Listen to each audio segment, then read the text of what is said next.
ಪ್ರಾಕ್ತನದ ವಾಸನೆ ಮನಕ್ಕೆ ಮೊದಲಿನ ಮಂತ್ರಿ ಯುಕ್ತಿಗಳ ತನಗೊಪ್ಪುವಂತೆ ತಿರುಗಿಪುದು ಸೂಕ್ತವೆನಿಪುದು ಸಹಜ ರುಚಿ ತನ್ನ ತರ್ಕವನೆ ಗುಪ್ತದೊಳು ಕುಟಿಲವಿದು ಮಂಕುತಿಮ್ಮ. ನಾವು ಈ ಜನ್ಮದಲ್ಲಿ ಯಾವುದೇ ಒಂದು ಸಾಧನೆ ಮಾಡಬೇಕು ಅಥವಾ ಆಧ್ಯಾತ್ಮಿಕ ಸಾಧನೆ ಮಾಡಬೇಕು ಅಂತ ಹೊರಟಾಗ ನಿಮ್ಗೆ ಯಾವಾಗಲೂ ಅಡ್ಡ ಬರೋದು ಹಿಂದೆ ಈ ಜನ್ಮದಲ್ಲೇ ಬೇಕಾದಷ್ಟು ನಮಗೆ ಡೈವರ್ಷನ್ಸ್ ಇರುತ್ತೆ. ಅದ್ರ ಜೊತೆಗೆ ಮುಖ್ಯವಾಗಿ ಹಿಂದಿನ ಜನ್ಮದೊಂದಿಷ್ಟು ಕುರುಹುಗಳು ಅದು ನಮಗೆ ಅಡ್ಡ ಮಾಡ್ತಾ ಇರುತ್ತಂತೆ.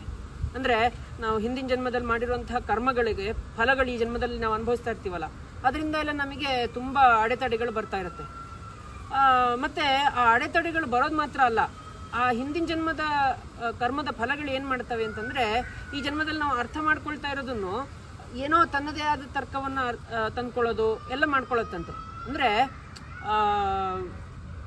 ನಾವು ಓದ್ತಾ ಇರೋದು ಇವಾಗ, ಆದರೆ ಲೆನ್ಸ್ ಯೂಸ್ ಮಾಡ್ತಾ ಇರೋದು ಹಿಂದಿನ ಜನ್ಮದ್ದು ಈ ರೀತಿ ಅಂತ ಗುಂಡಪ್ಪನವ್ರು ಹೇಳ್ತಾ ಇದ್ದಾರೆ.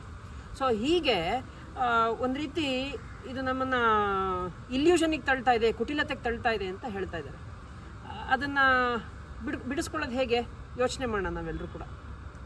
ನಮಸ್ಕಾರಗಳು.